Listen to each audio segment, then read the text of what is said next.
रामलल्लाच्या दानपेटीतून हजारो कोटी रुपयांची चोरी झाल्याचा आरोप केला गेला। या संदर्भात 8 जणांना अटक देखील करण्यात आली।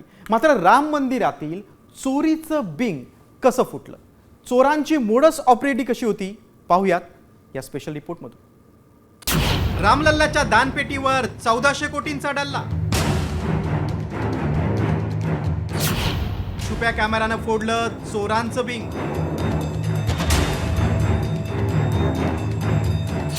8 आरोपींना अटक, पदाधिकाऱ्यांचा राजीनामा। देशभरातील करोडो भाविकांचं श्रद्धास्थान असलेल्या अयोध्येच्या भव्य राम मंदिरात प्रभू श्रीरामाच्या चरणी भाविकांनी अर्पण केलेल्या दानावर चोरांनी डल्ला मारल्याचा धक्कादायक प्रकार समोर आलाय। हे चोर दुसरे तिसरे कोणी नसून मंदिराच्या अंतर्गत व्यवस्थेतीलच कर्मचारी असल्याचा आरोप आहे। 40 दिवसात 70 चोऱ्या झाल्याचा प्राथमिक अहवाल आता सूत्रांच्या माहितीनुसार समोर आलाय। त्यात राम मंदिरातून 1400 कोटींची चोरी झाल्याचा आरोप काँग्रेसनं केलाय। त्यामुळे या वादाच्या केंद्रस्थानी असलेले राम मंदिर ट्रस्टचे सरचिटणीस चंपत राय आणि सदस्य अनिल मिश्रा यांनी राजीनामा दिले। मात्र दानपेटीतल्या पैशांच्या चोरीचा हा डाव नेमका कसा रचला गेला आणि त्याचं कसं बिंग फुटलं ते पाहूया।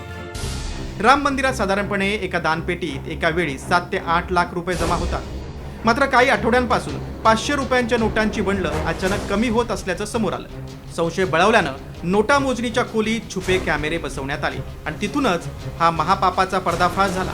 नोटा मोजणारे कर्मचारी मुख्य सीसीटीव्ही कॅमेऱ्याच्या समोर असे उभे राहायचे जेणेकरून कॅमेऱ्यात काही दिसणार नाही। याच आडोशाचा फायदा घेऊन त्यांचे साथीदार नोटांच्या बंडलांमधून पैसे काढून आपल्या कपड्यांमध्ये लपवायचे। त्यात मुख्य आरोपी अनुकल्प मिश्रा हा व्हाउचर प्रक्रियेशी जोडलेला होता।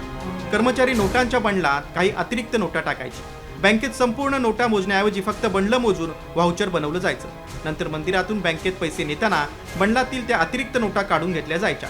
त्यामुळे बँकेचा आकडा आणि व्हाउचर जुळायचं। मात्र बंडलमध्ये टाकलेल्या अतिरिक्त नोटांची मधल्यामध्ये चोरी व्हायची। राम मंदिर के निवेदन पर एसआईटी का गठन हुआ और जांच प्रक्रिया पूरी हुई, जिसमें 8 लोगों के ऊपर एफआईआर हुआ है। जांच चल रही है और सब पकड़े जाएंगे, जो भी बच्चे हैं वो सब निकल के आ जाएंगे।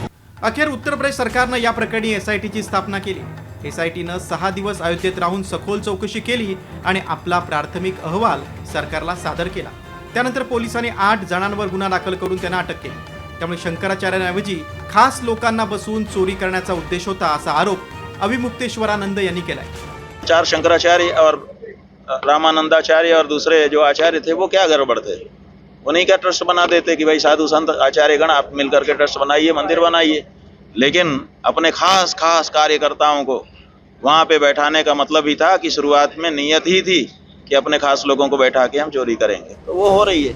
धक्कादायक बाब म्हणजे राम मंदिरातून 60 किलो चांदीच्या विठाई चोरीला गेल्याचा आरोप होतोय। त्यामुळे श्रद्धेच्या ठिकाणी झालेली ही चोरी केवळ पैशांची चोरी नाही, तर कोट्यावधी राम भक्तांच्या विश्वासाला गेलेला हा तडा आहे।